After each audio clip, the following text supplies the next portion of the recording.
Terima kasih sahabat MKTV, Anda masih bersama kami dalam program Sahabat Peduli, dan insya Allah kita masih akan bersama Ustadz Fahrudin dan juga Bang Onim yang sekarang langsung live dari Palestina, sahabat MKTV, dan insya Allah kita akan coba perdalam kembali tentang situasi Palestina saat ini dan juga kaitannya kinerja atau kerjasama dengan DT Peduli, sahabat MKTV. Dan kali ini mungkin kepada Ustadz Fahrudin, Ustadz, tadi Bang Onim di segmen pertama sudah cukup membuat kita penasaran dengan program-program DT Peduli, Ustadz ya. Jadi tidak hanya di cabang-cabang DT Peduli di seluruh Indonesia, tapi ternyata manfaat DT Peduli pun juga sampai ke luar negeri, Ustadz ya? Ya, betul. Nah ini bagaimana mungkin Ustadz, dari segi programnya di DT Peduli sendiri pun, apa saja yang digulirkan di negara-negara di luar Indonesia, begitu Ustadz? Baik, terima kasih. Bismillahirrahmanirrahim. Assalamualaikum warahmatullahi wabarakatuh. Alhamdulillahirabbil alamin. Wassalatu wassalamu ala asrofil anbiya'i wal mursalin wa ala alihi wa sahbihi ajma'in. Subhanaka la ilma lana illa ma 'allamtana innaka antal alimul hakim. Para pemirsa MKTV yang dimuliakan oleh Allah, Kang Yorgi, Bang Onim, teman-teman sekalian, alhamdulillah sore hari ini kita dapat bersilaturahim melalui MKTV, walaupun Bang Onim ada di Palestina, kita ada di Indonesia, para pemirsa juga ada di Indonesia, tapi kita bisa menyimak update informasi terkait dengan kondisi yang ada di Palestina.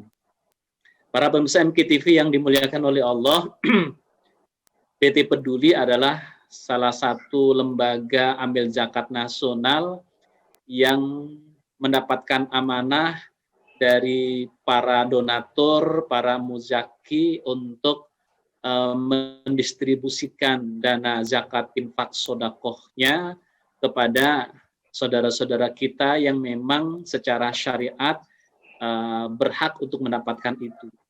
Program DT Peduli ini tidak hanya di Indonesia saja, tapi kita juga program ini kita kembangkan ke luar negeri. Tentu saja karena memang saudara-saudara kita juga ingin dana yang dihimpun oleh DT Peduli ataupun menitipkan dananya melalui DT Peduli untuk kegiatan-kegiatan yang ada di luar negeri sana.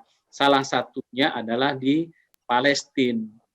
Kalau kita menyimak apa yang tadi disampaikan oleh Bang Onim, sungguh sangat luar biasa bagaimana saudara-saudara kita yang ada di Palestina, ya, ini sudah sekian puluh tahun yang lalu, 14 tahun yang lalu, bahkan lebih ya, mereka dalam situasi yang sangat mencekam. Tadi krisisnya bukan hanya krisis ekonomi, tapi krisis semuanya, krisis listrik, krisis air, dan lain sebagainya, sangat luar biasa. Ya, kalau kita menghadapi situasi ataupun corona ini baru mulai di bulan Maret, Februari, Maret yang mulai kita di Indonesia kan begitu. Ketika kita menghadapi corona, kondisi seperti ini saja kita sudah terasa sekali bagaimana kita tidak nyaman karena pergerakan aktivitas kita itu tidak bisa leluasa, kemana-mana dibatasi, ya, harus pakai masker, waktunya juga dibatasi, semua serba dibatasi, ya. Tapi ancaman-ancaman yang saat itu yang nampak real itu bisa diantisipasi oleh kita. Artinya apa? Dengan pakai masker, menjaga jarak, dan lain sebagainya. Salah satu itu mengantisipasi itu. Tapi saudara-saudara kita yang ada di Palestina, mereka itu tidak dalam keadaan siap, ya. Bisa jadi sedang berkumpul dengan keluarganya, tiba-tiba ada rudal, langsung hancur bangunannya, orang yang ada di dalamnya juga ikut terbunuh. Inilah kondisi saudara-saudara kita.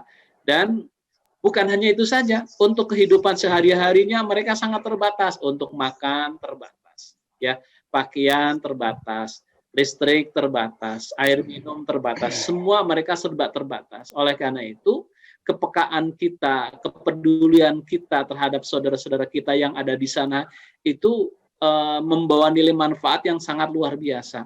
Oleh karena itu, dari mulai tahun 2014 ya, ketika agresi Israel, kemudian banyak korban di sana dan masyarakat dunia bergerak, hatinya digerakkan oleh Allah Subhanahu wa taala untuk membantu saudara-saudara kita yang ada di sana. Salah satunya adalah DT Peduli. Jadi DT Peduli alhamdulillah mulai tahun 2014 Kang Yorgi kita punya program awal kita adalah kita kebutuhan yang paling pokok, kebutuhan yang paling pokok saat itu adalah kebutuhan pangan, kebutuhan medis, karena berbagai fasilitas kesehatan di sana itu dihancurkan oleh Israel kan begitu. Sehingga ketika ada orang yang sakit harusnya dirawat di rumah sakit tidak bisa. Kenapa? Fasilitas kesehatan rumah sakit dihancurkan. Pangan mereka untuk mendapatkan makanan itu juga kesulitan. Kenapa? Ya di blokade, ya tidak mudah untuk mendapatkan makanan.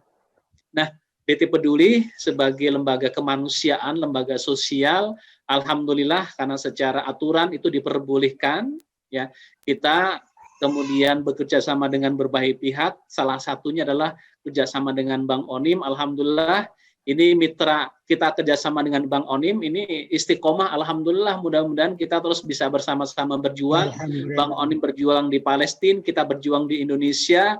Kita menghimpun dana-dana masyarakat yang memang akan dialokasikan untuk program-program yang ada di Palestina. Mudah-mudahan nilai manfaatnya akan dirasakan oleh saudara-saudara kita yang ada di Palestina sana.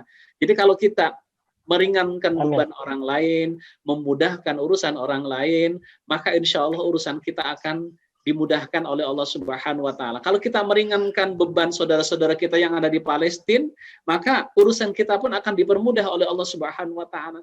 Jadi kalau ingin menyumbang, ingin membantu saudara-saudara kita itu jangan menunggu kaya. Kan Al-Qur'an menyebutkan alladzina yunfikuna fis sarra'i wad dharra'i, orang yang menginfakkan hartanya di jalan Allah baik dalam keadaan lapang maupun dalam keadaan sempit. Di situasi pandemik seperti ini, tidak ada alasan bagi kita untuk tidak membantu saudara-saudara kita, terutama yang ada di Palestina sana. Di sekitar kita, kita bantu. Tapi saudara kita yang ada di Palestina pun mereka juga sangat membutuhkan bantuan dari kita.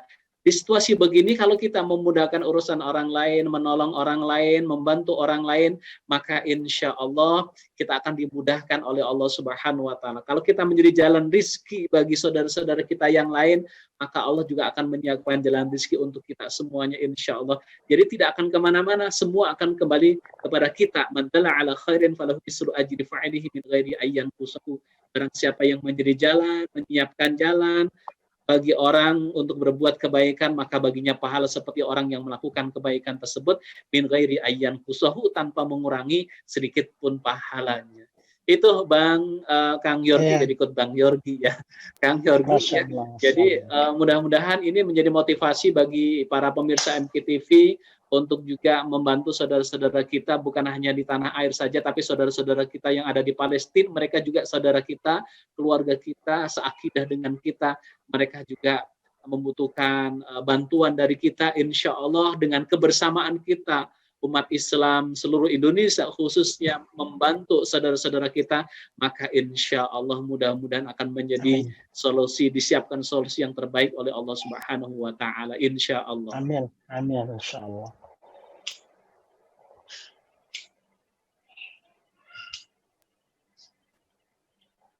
Suaranya dimut. Halo Ustaz, alhamdulillah kalau tadi disampaikan oleh Ustaz ini menjadi semangat Ustaz ya, karena banyak orang sekarang di Indonesia termasuk Bang Onim ya, mungkin katanya butuh ditolong, tapi tadi dari pernyataan Ustaz bahwasanya ketika kita menolong Allah akan menolong kita, termasuk kepada saudara-saudara kita di Palestina Ustaz ya. Nah ini termasuk Ustaz ini menjadi penasaran terkait Masjid Darut Tauhid di Palestina itu sendiri. Nah ini apakah memang programnya ini juga memang ada dari program reguler Darut Tauhid sendiri atau bagaimana Ustaz? Mungkin ini bisa lebih menguatkan pergerakan dari DT Peduli sendiri di Palestina Ustaz.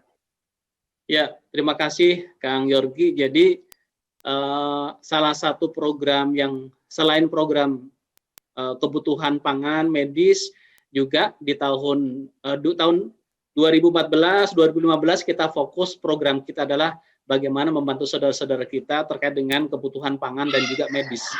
Di tahun 2016 kita kembangkan bukan hanya itu saja, tapi program kita adalah membangun masjid yang ada di Palestina. Di sana pun masjidnya namanya Masjid Darut Tauhid. Ketika masjid sudah terbangun, alhamdulillah kemudian kita membuat program-program yang ada di situ. Salah satunya adalah program Baitul Quran. Jadi Baitul Quran yang ada di Indonesia, yang ada di Bandung, juga programnya direplikasi untuk program-program yang ada di Palestina. Maka mudah-mudahan di sana banyak anak-anak yang bisa belajar Al-Quran, bisa menjadi hafidh-hafidhah syariatnya, ya masjid yang kita bangun, Baitul Quran yang dibangun di Palestina, insya Allah. Masya Allah, Alhamdulillah, Masya Allah. Jadi tidak hanya di kota Bandung Ustaz ya, untuk menikmati suasana Darut Tauhid, tapi juga di Palestina itu juga ada, Alhamdulillah ya Ustaz. Insya Allah Bang Onim dan juga Ustaz, kita akan lanjutkan di segmen ketiga, kita jeda sejenak. Nanti insya Allah kita akan coba berinteraksi dengan Bang Onim kembali. Tetaplah bersama kami sahabat MKTV, kita akan lebih dalam berbincang antara Indonesia dan Palestina, serta kerjasama dari DT Peduli untuk Palestina sesaat lagi.